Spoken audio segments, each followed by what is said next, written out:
Assalamualaikum warahmatullahi wabarakatuh. Kembali lagi bersama saya Alif Karim dan dari program studi Sistem Informasi. Ya, pada kesempatan kali ini saya akan mempresentasikan mata kuliah Matematika Diskrit, ya, yang judul dari babnya itu adalah relasi. Tapi di sini saya ingin membahas yaitu kombinasi relasi. Nah, jadi di keterangan sini ya secara singkatnya atau secara rangkumannya itu relasi itu kan merupakan himpunan ya. Jadi ya karena relasi merupakan himpunan berarti otomatis bisa dioperasikan seperti halnya himpunan ya. Jadi bisa relasi itu bisa dioperasikan dengan irisan, gabungan, selisih dan juga beda stakul seperti itu. Di kombinasinya seperti itu. Langsung kita ke contoh saja. Nah, nah, di sini ya ada contoh. Misalkan anggota himpunan A itu terdiri A, B, C dan anggota himpunan B itu terdiri dari A, B, C, D. Ya, di sini juga dinyatakan relasi R1-nya. Anggotanya itu terdiri dari A, B, B, dan C, dan anggota relasi dari R2 juga ada A, B, C, D. Nah, di sini kita tuh disuruh menentukan irisan. Ya, ini simbol N ini adalah irisan. Jadi R1 irisan dari R2. Nah, kita ketahui bahwasanya irisan eh, mudahnya itu adalah ketika kita melihat dari sisi R1 dan R2 ternyata memiliki anggota yang sama, maka kita coret. Maka kita ambil, bukan coret, maaf. Maka kita ambil. Ya, itulah yang dinamakan irisan. Ya, maka irisannya itu dari sini ya dari relasi R1 dan R2 itu adalah A, sama A. Ya, kalau kita lihat lagi ya itu tidak ada ya yang sama dari relasi R1 dan R2 itu hanya A, A.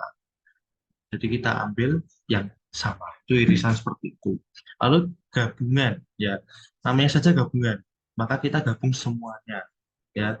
Jadi karena di sini R1 dan R2 itu memiliki kesamaan A, dan A, maka cukup satu saja tulis ya. Jangan dua tapi satu saja. A, langsung kita lanjutkan B, C, A, C, D. Jadi semuanya, semua S1, S2 itu digabung di satu. Itu namanya gabungan dan simbolnya itu dinyatakan huruf U seperti itu. Ya. Lalu selanjutnya, di sini adalah R1 selisih R2. Ya. Nah, kita tahu di sini R1 ya anggotanya terdiri dari ini dan R2 terdiri dari ini. Ya, yang kita ambil itu adalah yang tidak sama ya. Jadi di R1 ini itu ada anggota himpunan yang sama dengan di himpunan R2 ini ya kan. A, dengan A. Maka kita coret saja, coret. Coret kita ambil ya yang karena ditanyakan R1 dulu, maka kita ambil lagi R1 saja. Jadi tinggal sisa dari coretnya. Di B, B dan C seperti ini.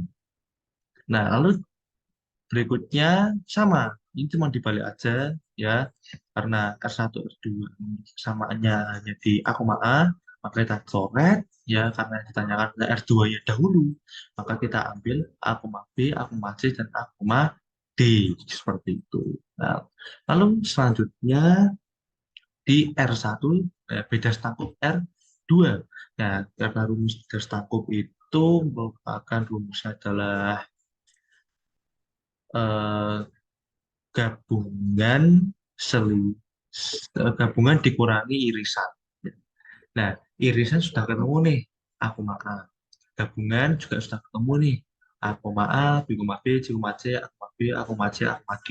Ya, karena kita karena beda sanggup itu saja lah gabungan dikurangi irisan. Ya, maka kita seperti halnya R1 dikurang R2 tadi. Jadi A, A, kita coret karena sama, maka kita ambil sisanya dari gabungan. Yaitu jawabannya adalah B, B, C, C, A, B, A, C, dan A, D. Kita lanjut. Nah, di sini ya ada contoh lagi ya, tapi ini di matriks ya. Jika relasi R1 dan R2 masing-masing dinyatakan dengan matriks MR1 dan MR2, maka matriks yang dinyatakan irisan dari kedua relasi tersebut ya adalah ya ini ya. Jadi di relasi ini itu operasi gabungan dan irisan itu ada eh, metode khusus ya dengan matriks, hubungannya dengan matriks, tapi hanya berlaku untuk gabungan dan irisan. Nah, jadi ini bisa dinyatakan sebagai berikut. Eh, M itu dinyatakan matriks M R1 gabungan R2 itu sama dengan MR1 ya. Ya, di sini ada lambang V. Ya, V di sini itu dinyatakan sebagai atau disjungsi ya. Lalu MR2 ya itu untuk gabungan jadi MR1 gabungan R2 itu sama saja dengan MR1 atau MR2. Nah, lalu untuk irisan ya ya hanya berlaku untuk matriks ya, yaitu di irisan ini R1 irisan dengan R2 itu sama saja ya penulisannya dengan MR1. Nah, di sini ada V terbalik ya atau gunung ya istilahnya. Nah, itu artinya konjungsi atau konjungsi yang artinya itu dan ya. Maka dengan MR2 jadi dinyatakan seperti ini. MR1 irisan dengan R2 itu sama saja dengan MR1 dan MR2.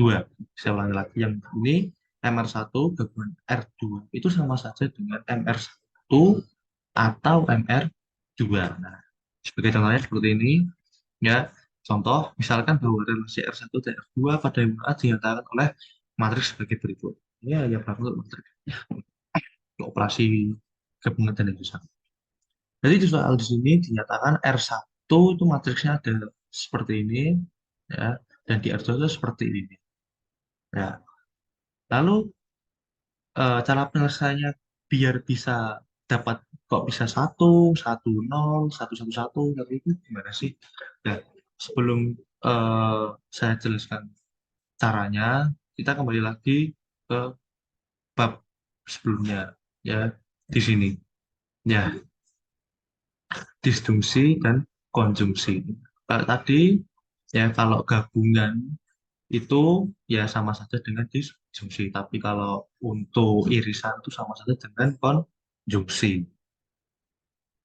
Nah, karena di sini ya ada kaitannya ya R1 dan R2.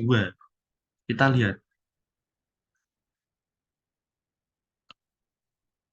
karena gabungan itu sama dengan eh, disjungsi atau ya maka kita bisa katakan seperti ini. Satu dengan kosong ya kita tuliskan satu ya. Kok bisa? Karena ini ya rumus disjungsi itu kan jika P-nya benar dan Q-nya benar, maka disjungsi adalah benar. Nah, kalau P-nya benar, Q-nya salah, maka juga artinya benar. Kalau P-nya salah, Q-nya benar, maka disjungsinya adalah benar. Kalau S, kalau P-nya salah, kalau Q-nya salah, maka juga salah. Seperti itu, teman-teman. Jadi ini kita lihat eh, karena satu ya dengan nol ya karena atau ya karena karena P benar Q salah ya, kita tuliskan satu ya. Lalu selanjutnya ya nol dengan satu maka tulisannya satu. Kalau nol dengan nol ya karena P salah dan Q salah maka juga salah tadi nol. Lanjut ya satu ya dengan nol. Ya, benar, P benar, Q salah. Maka jawabannya adalah benar, disjungsinya adalah benar. Ini satu. Ini satu dengan satu. P benar, Q benar, maka disjungsinya maka juga benar. Maka tulis satu. Ya, begitu juga dengan selanjutnya. Ya, kalau nol satu, kalau nol dengan satu ini, dan maka ya hasilnya satu. Kalau nol dengan satu, ya juga sama, hasilnya juga satu. Ya, nol dengan nol, nol. Satu dengan satu, satu. Nol dengan nol. Seperti itu untuk eh, matriks yang gabungan. Ya, lalu untuk matriks yang irisan, itu rumusnya ya beda karena yang di gabungan itu adalah disfungsi, kalau di irisan itu konjungsi. Ya, maka kita bisa lihat rumusnya seperti ini. Konjungsi di sini itu kan jika P benar dan Q benar, maka konjungsinya adalah benar. Tapi kalau P-nya benar, Q-nya salah, maka konjungsinya salah. Kalau kebalikannya, jika P benar dan Q-nya jika P-nya salah dan Q-nya benar, maka konjungsinya adalah salah. Jika salah semua, maka juga otomatis salah. Nah, kita aplikasikan rumusnya itu di sini. Ya, karena ini simbolnya adalah konjungsi. Kita coba lihat, ya, kok bisa nol itu dari satu dan nol. Ya, karena tadi rumusnya jika P benar dan Q salah, maka konjungsinya adalah salah. Maka kita tulis nol. Lanjut, kok bisa dapat nol lagi? Kita lihat satu dan nol sama dengan yang sebelumnya. Maka kita tuliskan nol. Nah, ini satu dengan satu. Karena ya di rumus di konjungsinya itu adalah jika P-nya benar dan Q-nya benar, maka konjungsinya adalah juga benar. Ya. Jika benar semua, maka hasilnya juga benar. Maka kita tulis satu. Ya, ini nol satu. Ya, dikarenakan bisa dikatakan P salah, I-nya benar, maka juga terus salah. Maka nol. Jadi seperti itu kawan. Jadi kalau untuk yang ini, untuk yang konjungsi, ketika ada angka yang sama ya antara R1 dan R2 ini, samakan contohnya satu dengan satu ini, maka otomatis pasti satu benar. Karena ini sama-sama, maka harusnya satu. Seperti itu kawan. Ya, mungkin itu dari saya, semoga dapat dipahami semuanya dan bermanfaat untuk kita semua. Maaf jika ada kekurangannya, itu dari saya sendiri. Terima kasih atas perhatiannya. Wassalamualaikum warahmatullahi wabarakatuh.